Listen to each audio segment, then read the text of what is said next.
ఈరోజు సేమియా పాయసం చేస్తున్నాండి. 1 కప్పు సేమియా, 1 కప్పు చక్కెర, కొంచెం ఇలాచీ పౌడరు, దానికి కావాల్సిన డ్రై ఫ్రూట్స్, నెయ్యి, 1/2 లీటర్ పాలండి. స్టార్ట్ చేసుకుందాం. 1 స్పూన్ నెయ్యి అండి. 1 కప్పుకు 1 స్పూన్ మీదే 1 స్పూన్ సగం వేస్తున్నాండి.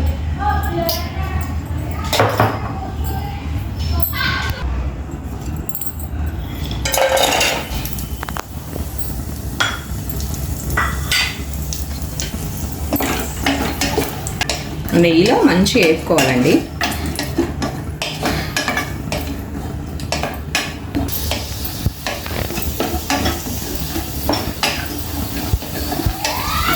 చూడండి, వేపుకోవాలి నెయ్యిలో. ఇప్పుడు దీంట్లో సేమియా వేపుకుందామండి.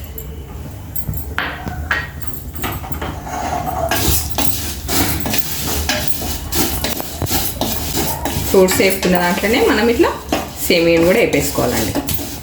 నెయ్యి ఎంత వేసుకోవాలన్నా మన ఇష్టం అండి. టేస్ట్ బాగుంటుంది, స్వీట్ వస్తుంది, మంచిగా ఉంటుంది నెయ్యి వేసుకుంటే.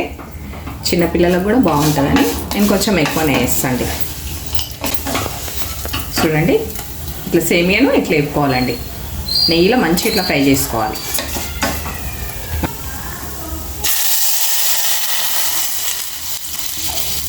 హాఫ్ లీటర్ పాలు వేసుకుంటాం కదండి. 1/2 లీటర్ వాటర్తోని సేమియాలను ఉడకబెడుతున్నాండి.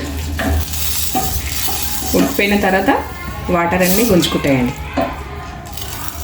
ఇప్పుడు మనం ఇక్కడ ఒక పక్కన పాలు పెట్టేసుకుందాం. చూడండి, ఒక పక్కన అది ఉడుకుతుంది సేమియా, ఒక పక్కన పాలు పెట్టేసిన, 1/2 లీటర్ పెట్టేసిన అండి. ఒక్క సుక్క వాటర్ వేయలేదు. మీరు కూడా ఇట్లా చేయండి, గట్టి పడదు, ఏముండదు, మంచిగా ఉంటుందండి. ఇగో చూస్తున్నారు కదా.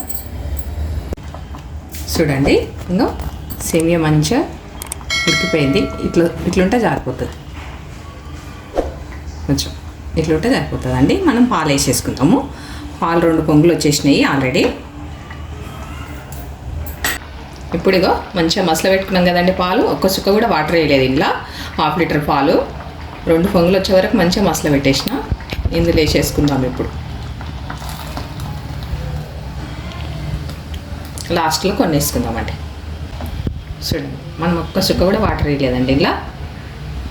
ఇప్పుడు మనం 1 కప్పు చక్కెర, ఆల్రెడీ పాలు కాయున్నాయి, సేమియా ఉడుకుంది కదా, మనం చక్కెర వేసేసుకుందాం. ఇప్పుడు మీరు కూడా ఇలా చేసి చూడండి. చక్కెర తక్కువ వేసుకోవాలంటే కూడా మీరు తక్కువ వేసుకోవచ్చు. ఎక్కువ స్వీట్ వద్దు, మాకు లైట్గా ఉండాలి స్వీట్ అనుకుంటే మీరు తక్కువ కూడా వేసుకోవచ్చు. 1 కప్పు వేసుకోవచ్చు చక్కెర. స్వీట్ ఎక్కువ తినాలనుకుంటే ఎక్కువ వేసుకోవచ్చు అండి. ఇప్పుడు చూడు, ఇప్పుడు మనం దించినాక కూడా పాలు ఇట్లనే ఉంటాయి చూడండి. మనం వాటర్ అసలు వేయలేదు పాలల్లో. చూడండి, పాలు వేసినాక ఒక 2 నిమిషాలు మనం ఊకున్నాము. ఇప్పుడు మనం డ్రై ఫ్రూట్స్ వేసుకుందామండి.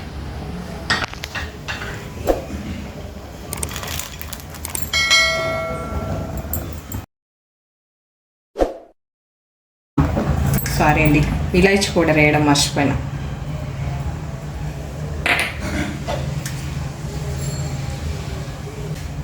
ఒక నిమిషం మరిగిన తర్వాత బంద్ చేద్దామండి. ఇలాచీ పౌడర్ వేసినాం కదా, 1 నిమిషం మరగనిద్దాం. ఇప్పుడు స్టవ్ బంద్ చేసుకొని కొద్దిసేపు చల్లరడానికి కొంచెం మూత పెట్టి వదిలేద్దామండి. ఈరోజు సేమియా పాయసం తయారు చేయంగా చూసిరు కదండి. ఈ సేమియా పాయసం మీకు నచ్చినట్టయితే లైక్ చేయండి, షేర్ చేయండి, సబ్స్క్రైబ్ చేయండి. మీరు కూడా ఖచ్చితంగా ట్రై చేసి టేస్ట్ చూడండి. నచ్చితే కామెంట్ రూపంలో నాకు తెలియజేయండి.